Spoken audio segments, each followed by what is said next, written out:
statistical independence.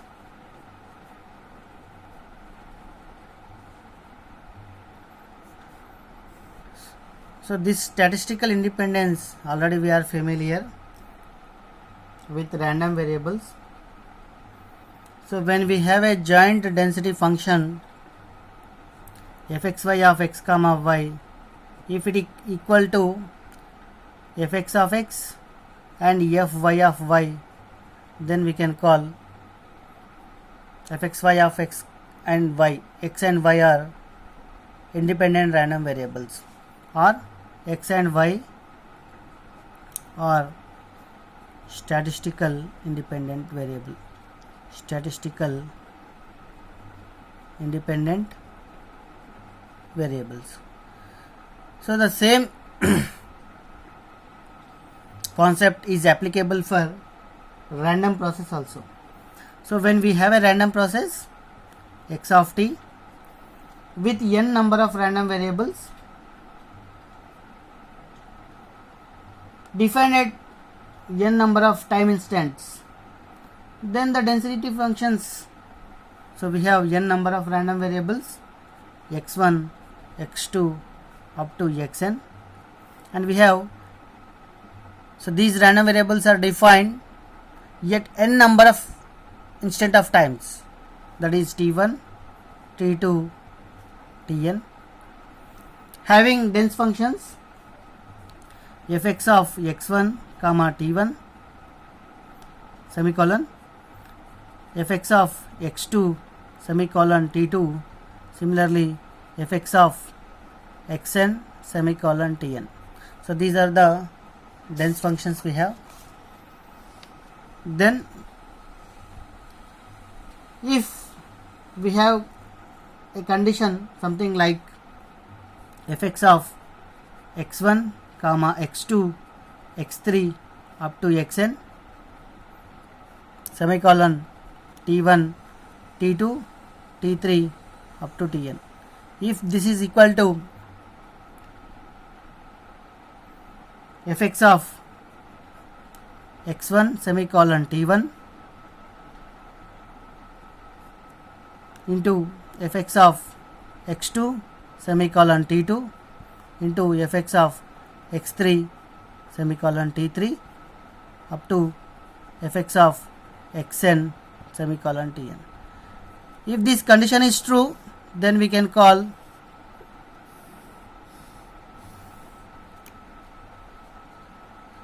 the random process whatever we have, that is statistical independent random process, and all these random variables as a function of time are independent random variables. Next we have a concept of mean.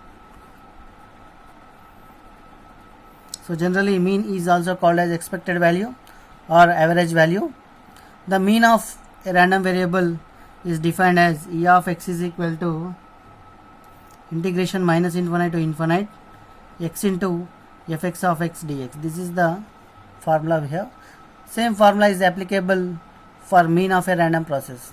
So let us take x of t is a random process here.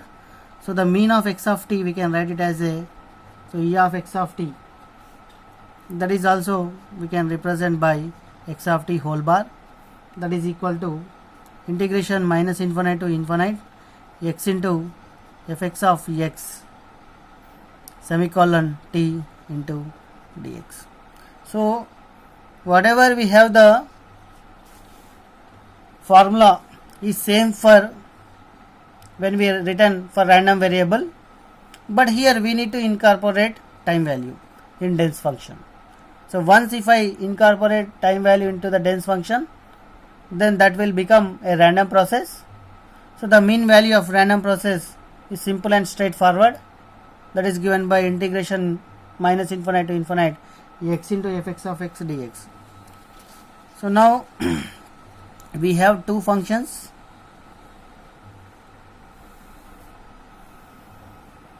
in random process, that is very helpful when we want to find the noise in the original signal in the digital communication. So that concept of noise can be analyzed with the help of two functions. Those are autocorrelation function,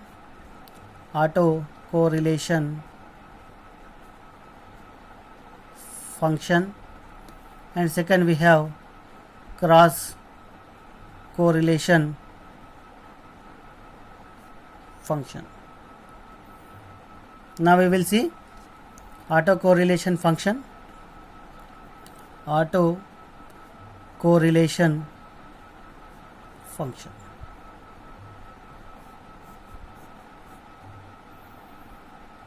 Consider a random process x of t.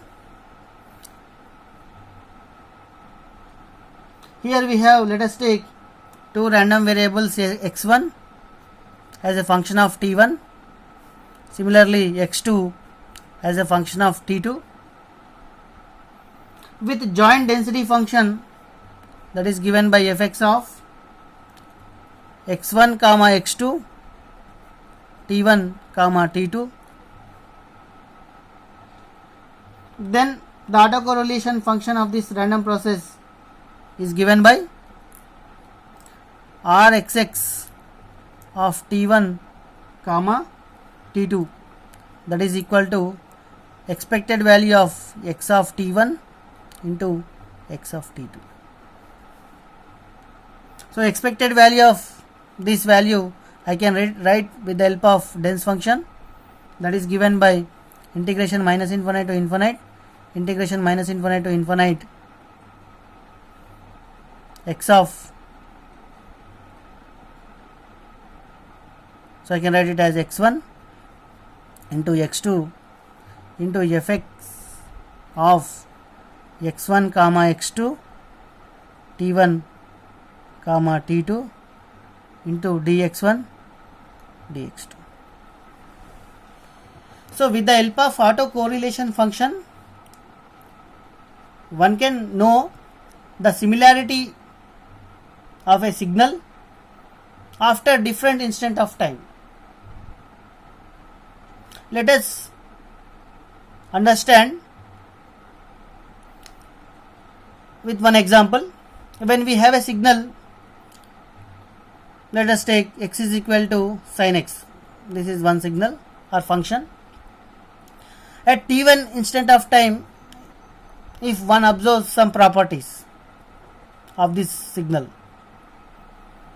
after some instant of time t2, if I observe the properties, whether if I get same properties, then after some instant of time also the signal is having same properties. So similarity I can understand with the help of this function. After some instant of time the properties are similar or they changed. So that generally we can understand with the help of autocorrelation function. So that is denoted by rxx of t1 comma t2. Here rxx of t1 comma t2 is autocorrelation function. So that is given by expected value of x of t1, x of t2, integration, double integration x1 x2, the joint density function fx of x1 comma x2, t1 comma t2, dx1 dx2. So when we have one information or one signal, if I want to find the similarity after different instant of times, so we can find that similarity with the help of autocorrelation function. When we have two different informations or different signals, then we will go to the concept of cross correlation. So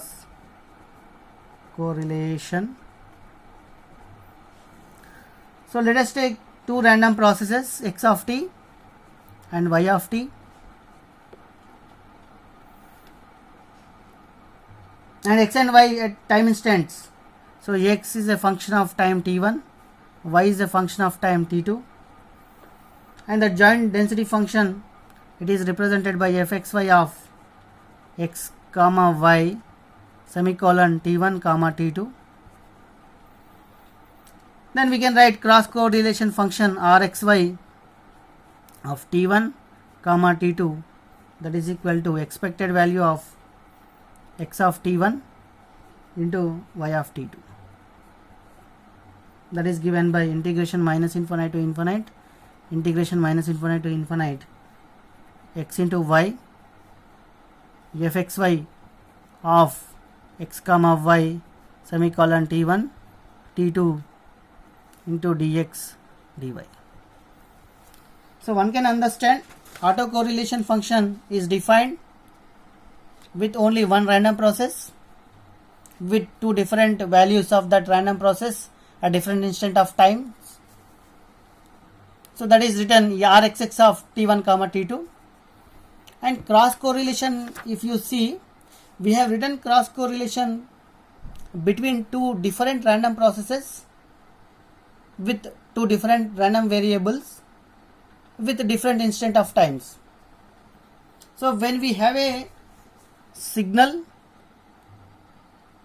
and noise, if I want to see the similarities between two different concepts, then we use this function, cross correlation function, that is given by rxy of t1 comma t2 is equal to expected value of x of t1 y of t2. Here rxy of t1 comma t2 is cross correlation function.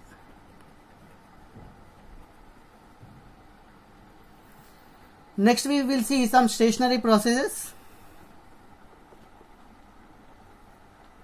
So stationary processes. So first we have first order stationary process.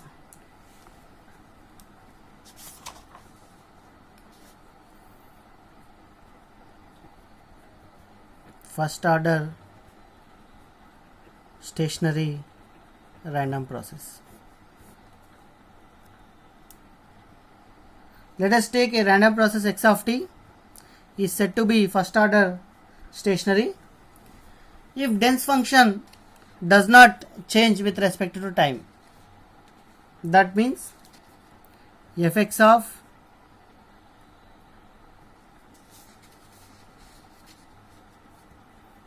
x1 semicolon t1 is always equal to fx of x1 semicolon t1 plus del t. So here del t is some delay, it is some delay. So if dense function is same at every instant of time or dense function doesn't change with respect to time, then we can call that type of random process is first order stationary random process. So here the condition is the density function does not change with respect to time.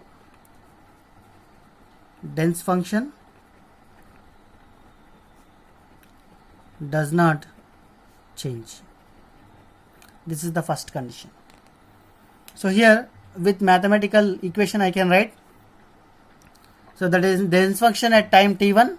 So this is the dense function after some delay. That should be equal. The meaning is the dense function does not change. Or else if I calculate the mean value of this random process, that is always constant. That is E of x of t must be always a constant value. If these two conditions are satisfied, then the random process is generally we can call first order stationary random process. So while doing problems, it is very helpful if one can ask the basic question, prove x of t is equal to stationary random process. So the solution is very straightforward. So first we need to find the dense function that should be constant over any instant of time. That is the first condition. Or the second condition is simply if you find mean value of that particular random process, if the mean value is constant, then we can say that is first order stationary random process. So let us see this first order random process with one example.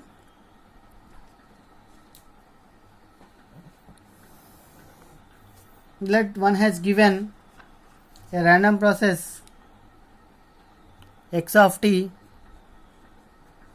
is equal to cos omega t plus theta, and then dense function has given f theta of theta is equal to 1 divided by 2 pi over a range minus pi to pi, otherwise 0. Let us see now x of t is stationary or not. So simply we need to find the expected value. So now E of x of t we need to find. So if E of x of t is constant, then we can say it is first order stationary random process. So E of cos omega t plus theta. So that is given by integration. So here the limits are given minus pi to pi. So I can write minus pi to pi cos omega t plus theta into dense function I need to write, because expected value, the formula is integration x into fx of x. So the dense function is 1 divided by 2 pi. So here we need to take d theta, because theta is the random variable, it is given. So in the question he has given theta is a random variable. If x is random variable, you need to write dx. So he has given theta is a random variable, so you need to write d theta. So 1 divided by 2 pi you can take outside, 1 by 2 pi. So integration minus pi to pi cos omega t plus theta into d theta. Minus pi to pi, the integration of cos is always equal to 0, because the positive area and negative area should be same for cosine functions. So integration is nothing but area. So it is the average area. So always the average area for the cos function is always 0. So this value is 0. So without doing integration we can say the value is 0. So here expected value is 0, so that we can say the x of t random process is first order stationary random process.